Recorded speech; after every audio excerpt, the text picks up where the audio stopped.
Welcome to the Inner Green Deal podcast. What if Trump wins again?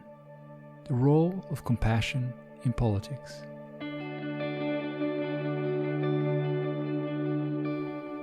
In this special episode, I'm talking to Bryan Welch, leading publisher on sustainability, CEO of Mindful.org, and committed rancher from Kansas.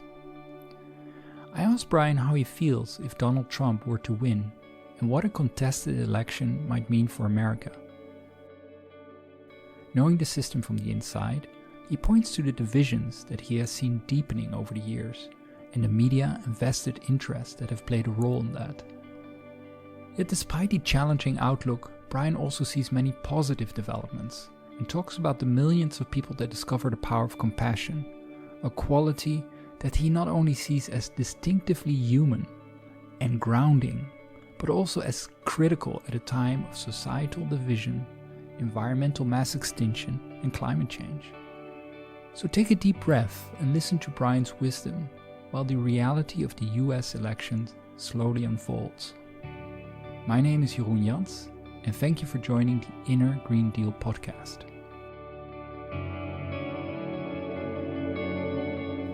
Bryan, thank you for joining us.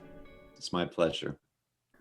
While the final results are not clear yet, more people than expected have voted for Donald Trump. How would you feel if Trump were to win this election? The election of Donald Trump would be unwelcome.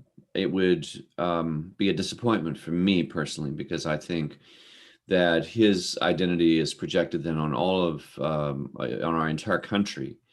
And I don't wish for Americans to be characterized by his sort of swaggering aggression that he uses as his public persona. Mm.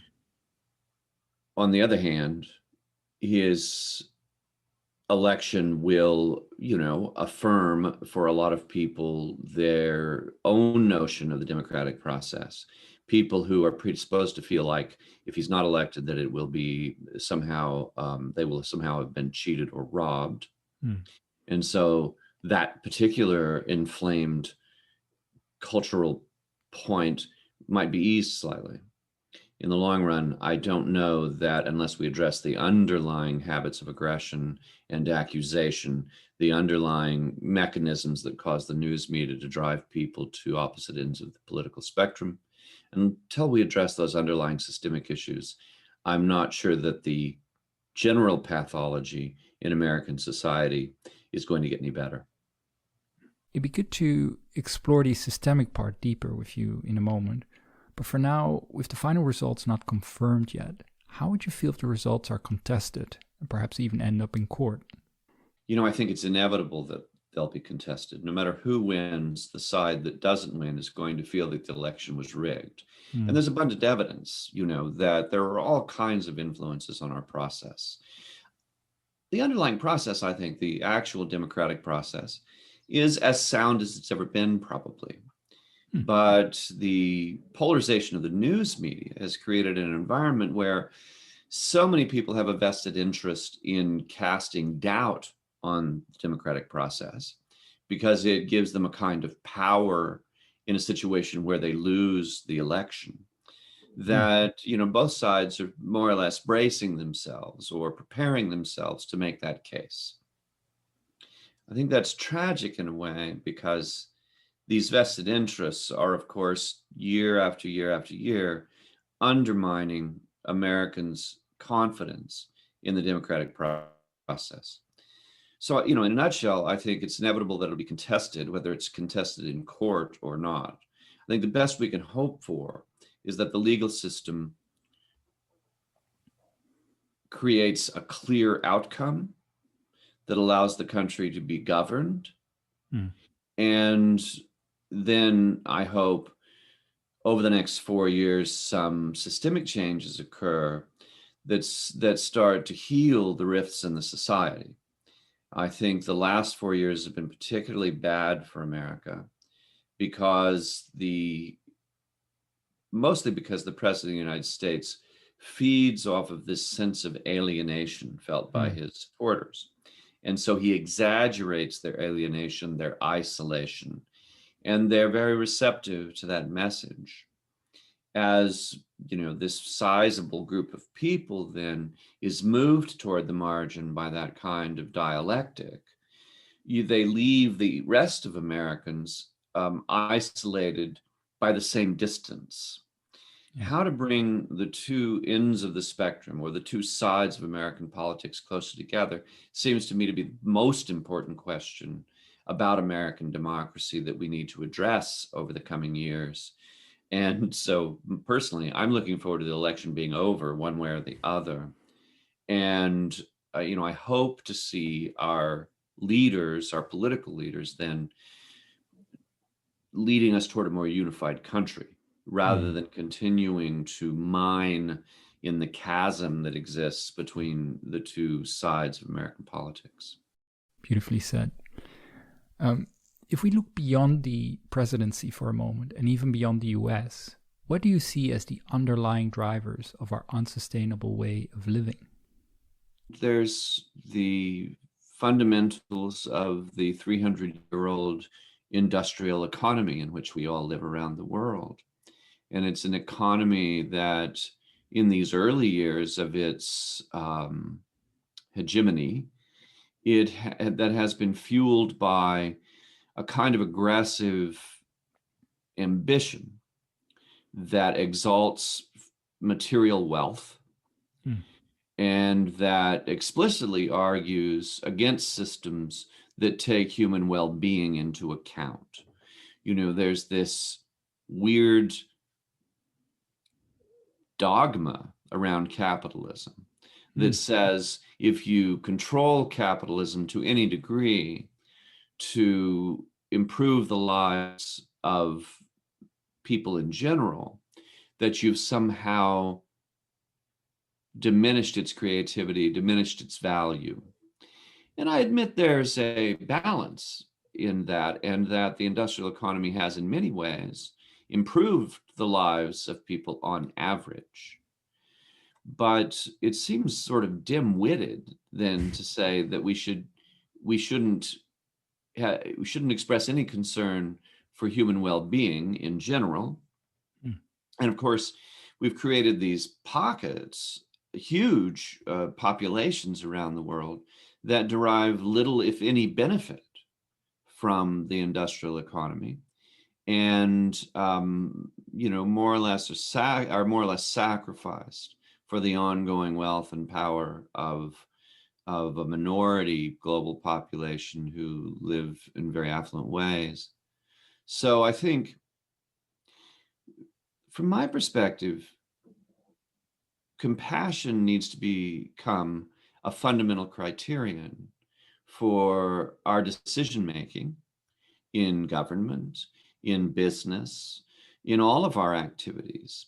And it seems rather odd that this peculiarly human gift of compassion, of being able to take into account the well-being of people around the world, future generations, other species, really only human beings can do that. And yet we don't use it as a criterion in our decision making as a general rule. On a personal level, we often do. But when it comes to making decisions in business or government, it's never even mentioned, And finding ways of introducing compassion as a criterion for our decision making could revolutionize human invention, could revolutionize human institutions in some very important ways. I mean, just imagine how international politics and international industry would be conducted if a primary fundamental criterion was what would do the most good for the largest number of people. And it's not as simple as socialism or communism or something like that. I think individual economic opportunity and, in fact, some disparity of income that fuels some degree of ambition and creativity is a very positive thing. But we still need compassion at the center of our decision making in order to do the right things for our grandchildren and our great grandchildren, not to mention the rest of the species in the world, the general environment. How would you define compassion in this way? Because I mean, I think we all have a understanding of what compassion means in our personal life. How would you see this? How would you define compassion? What's your definition, and how do you exactly see that operational in, let's say, the business world or politics? Sure, I think compassion is our interest in improving the lives of other living things. Hmm. I think it's it's more than a morality. It's an intellectual interest that can be brought to bear on all of our decisions. And so, it's not sentimental, I think, really. And too often it's characterized Right. as Hmm. Hmm. soft-hearted or sentimental. Yeah. But, I raised cattle and sheep on a ranch in Kansas. And so I'm directly responsible for the deaths of dozens of animals every year. But, I start out every spring with about 75 sheep. And when lambing comes, I then suddenly have 225 sheep. Hmm. And if those extra 150 sheep aren't removed from the land by the time winter comes again, they would, in a couple of months, destroy the pastures. Right. They would cause environmental damage that would take years to repair. And so, we operate in a system where, mortality is necessary, where hard decisions about the allocations of resources must be made. But by the same token, most people seem to be ignoring the fact that we've, by some scientists measured, destroyed 2/3 of the species that lived on the planet 100 years ago. This is a very short time period. Hmm. And we have tens of thousands of species that are now extinct because of our activities. That seems to me to be a much more frightening and tragic result of our activities than climate change, for instance, which is scary and it has its own potential for catastrophe. But the species loss catastrophe is already well underway. And I think it would change all kinds of decisions in our personal lives and our public lives if we took the lives of those many species, the diversity of beings that we're connected to every day into account. I think we could make decisions in a different way that would make a huge difference in a very short time frame. Hmm. I don't think of it as a necessarily warm-hearted exercise. I think of it as a deeper concern for the well-being of creatures of every kind. And yeah, as you suggested earlier, you start with those closest to you, and then work outward from there. For me, one of the fascinating aspects of that is the way that the exercise of compassion is enhanced by certain kinds of contemplative practices and exercises that help us get a perspective on our own ego, get a perspective on our own selfishness. And, in every major spiritual tradition, there are big elements of this kind of practice that's designed to reveal to people that their own aggression and ambition, their egotism, are all painful to them and destructive to the rest of the world. I think that I cannot make an intellectual case for why everybody should be more compassionate. I certainly can't describe the potential in purely intellectual terms because it's really only fully illuminated when we gain a certain perspective where we can visualize how interconnected everything is.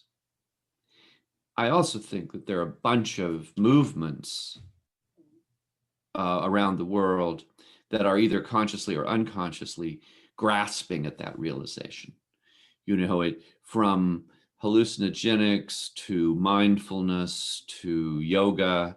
There are, millions of people around the world that have sensed that they need this kind of contemplative perspective, that it would be fruitful for them Mm. and for the world. And they're working toward it. And I'm very excited about what seems to be a growing interest in gaining that perspective, because I think the exercise of compassion requires that we gain deeper perspectives that are relatively hard to describe verbally, but abundantly real when you encounter them. Yeah, thank you. And actually, when you think about it, I live in Europe, and we look at the U.S. and sometimes have the sense of it's so fundamentally different. The archetype of the U.S. portrayed in U.S. films, for instance, the hero, the firefighter, the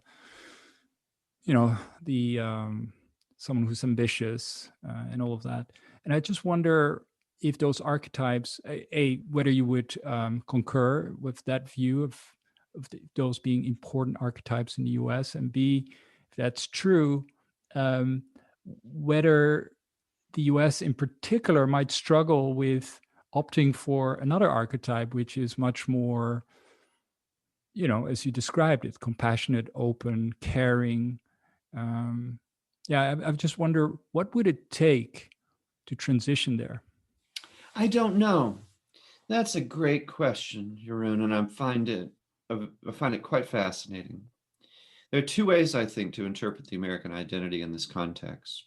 One is that we're so, we're weaned on aggression. We're weaned on individualism. We hold those values of aggression, individualism, and our guns and our violent sport. All those things are part of our national identity. So yeah, one logical conclusion one might take from that is that we are so addicted to aggression that we'll be the last people around the world to seek out alternatives to it. Another way of looking at it, though, would be that Americans are also culturally, I think, prone to adventure Mm. and to exploring new frontiers, to use a cliche, right?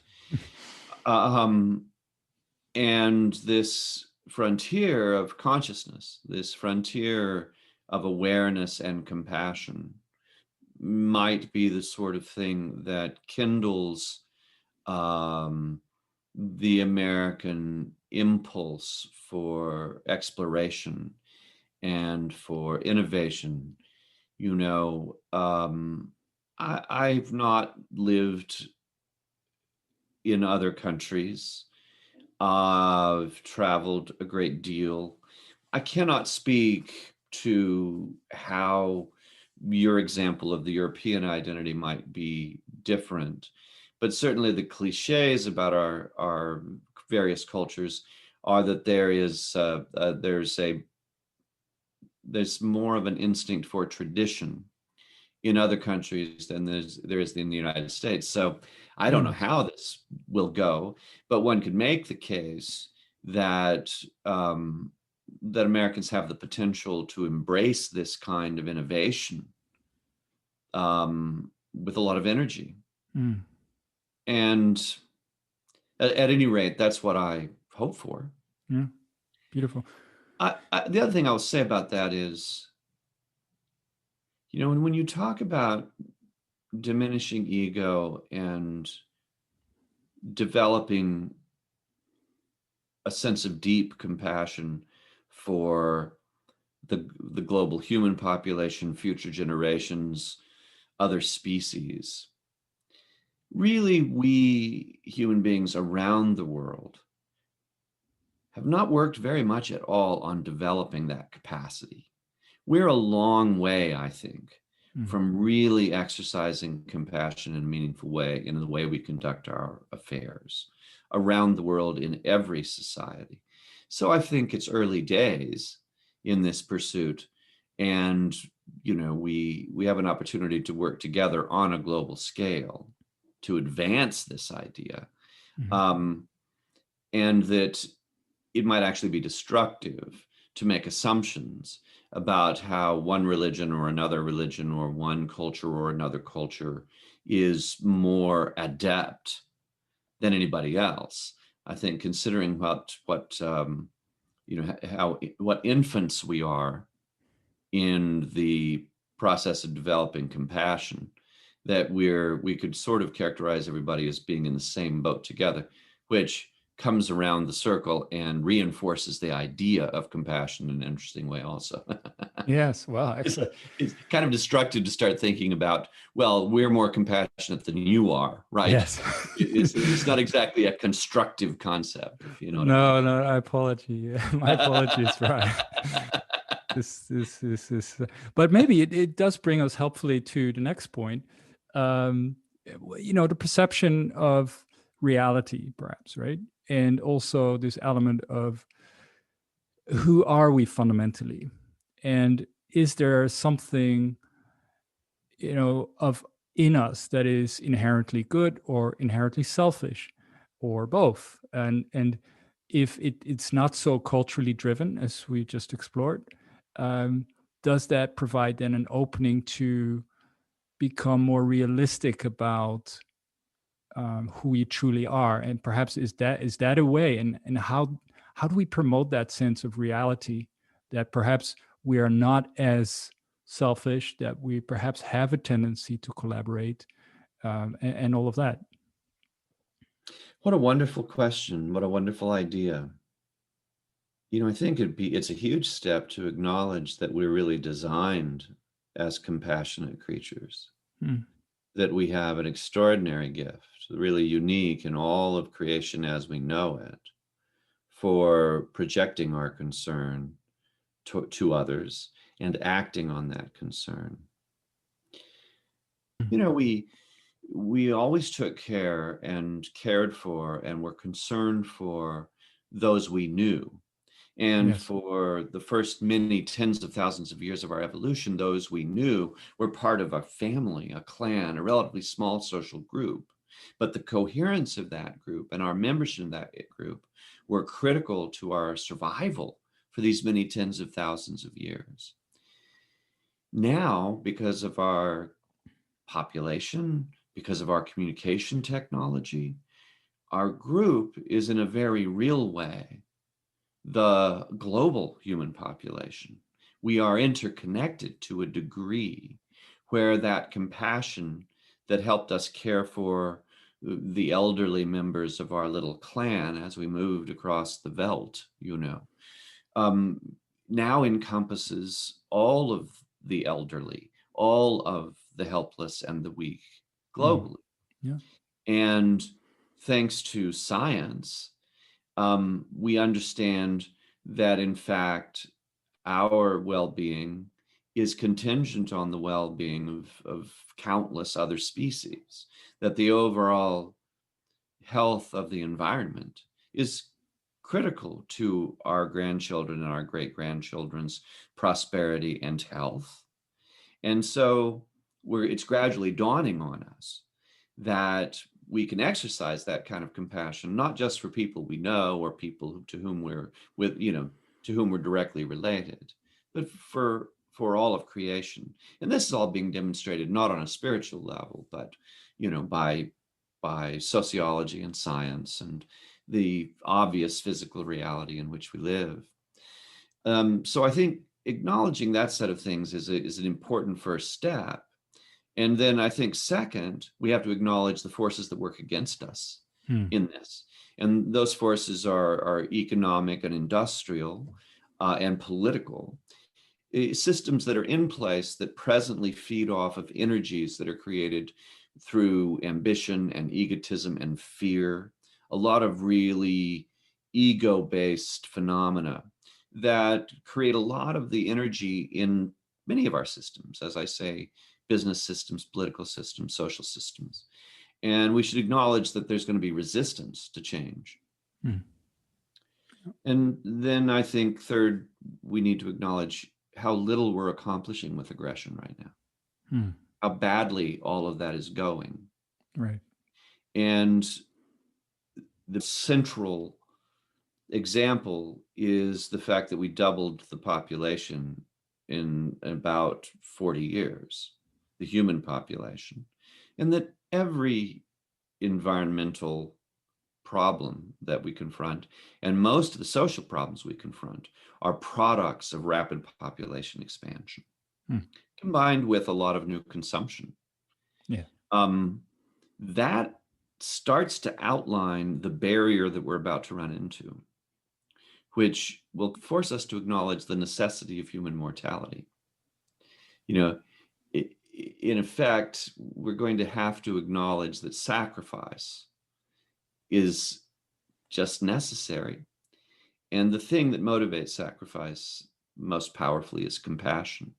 So I think that, circumstances are coming together, converging in such a way that the lesson is becoming more clear every day. For that reason, I think it's important that we develop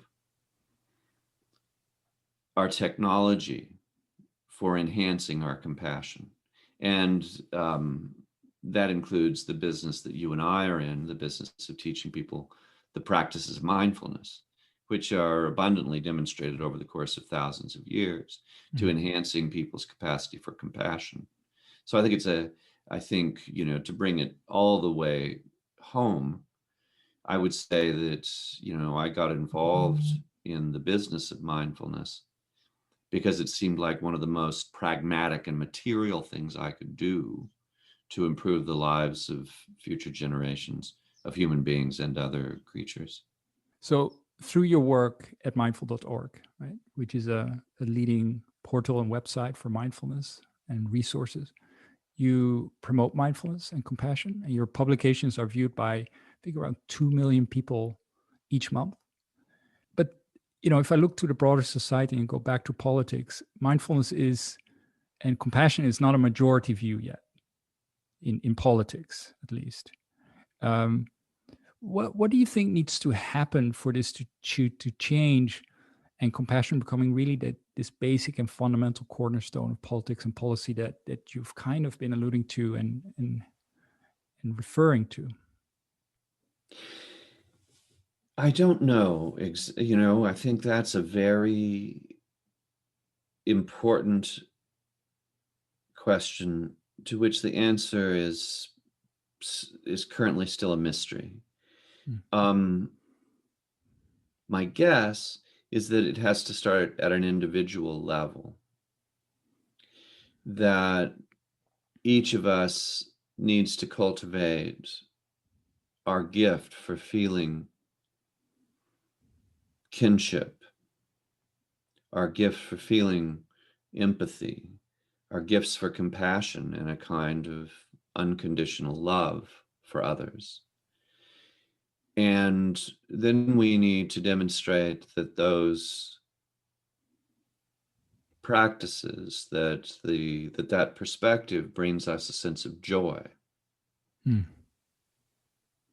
Right now, if you went looking through the global media, virtually any country in the world, just watch television for a while, and the sources of joy are demonstrated to be wealth, power,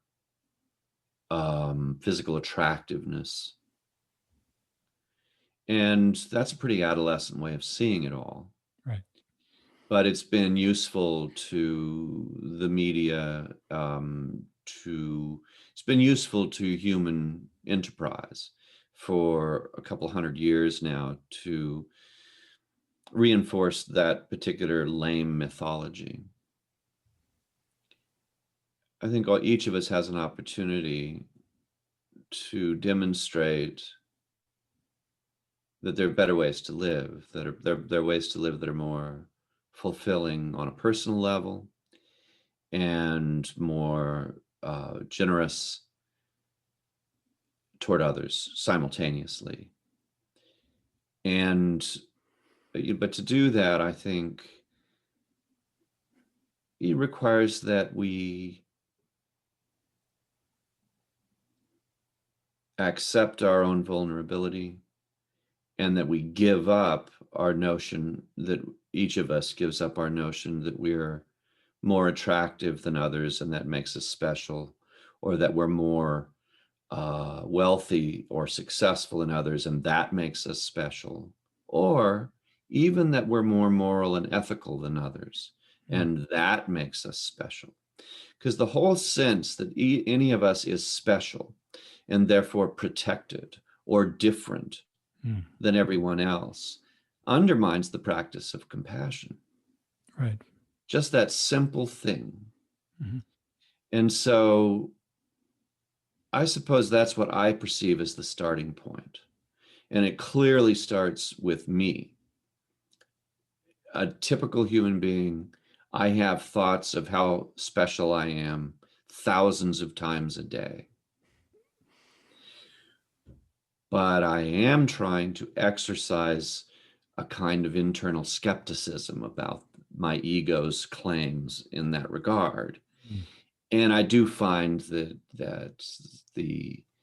there are teachings and there's abundant instruction out there to help us exercise this muscle of empathy and compassion, and hopefully lower the volume of that egotistical voice trying to assert over and over again that I'm special, I'm wonderful, I'm not vulnerable, and all those other things the ego likes to carry on about. Yes, that's so true. Thank you so much for offering that and your humbleness there. I think we, if we're all honest, we recognize that. Maybe just to conclude, because unfortunately I think we're close to wrapping up. Maybe just a final question about, advice though. If we bring it back to politics, I think I hear your message about starting with yourself. Do you think though that mindfulness has a role, or compassion has specifically a role, as something that can be taught as well? Um, Even in politics, and do you know of initiatives in politics around that? Oh, certainly I know of initiatives. There's, across Europe, there's several governments that have instituted mindfulness programs. Several governments, including possibly yours, that are teaching meditation practices to national leaders on a daily basis. We have a member of Congress here in the United States who's written a book about mindfulness, Tim Ryan, who's a leader of the mindfulness movement and carries it into public life. So yeah, there are things happening. And on the flip side, I spend, as you do, much of my life among people who are champions of these practices. And it's a long voyage, and it's both an extremely challenging thing to talk about. It's extremely challenging to embrace it in your personal life. But the potential is so beautiful. And on a personal level, the adventure is so limitless that I can't think of anything more interesting, Yeah. I have great hopes that we can have positive effects in the world, but those hopes, those visions are not my primary motivation for my own mindfulness practice. I have discovered I have such a long way to go before I feel consistently warm, friendly, empathetic, compassionate toward others. And I've found that with the right instruction, the right teachers, the right practices, and the right commitment, that I seem to be able to make a little bit of progress in that direction. And it's thrilling. And as I say, it feels limitless. It feels like I could devote my energy to this for the rest of my life and still have such a long way to go. And I find that thrilling. And that's a sense I'd like to share with others, that the benefits of this are not contingent upon changing the world during our lifetimes. The benefits are apparent immediately, and very soon the benefits to those around us and to all of the living creatures in the world become evident. And what a terrific, interesting, and thrilling thing to be engaged with. Absolutely. Thank you. So a word of patience, a word of encouragement from you, Bryan. So thank you so much. I think this is a beautiful end to a very interesting interview, which I feel, again, could have gone on. And I hope perhaps we'll have another opportunity to speak. That'd be wonderful. I would love to do that. And of course, we'll have to see how the elections go in the next few days. And perhaps that gives us an opportunity to come back. But thank you so much for now. I'm letting you go, and I feel really inspired. So thank you. Thank you, Jeroen, and thank you for all the good work you do. It's important. Appreciate it. All right, take care. Thanks. Bye.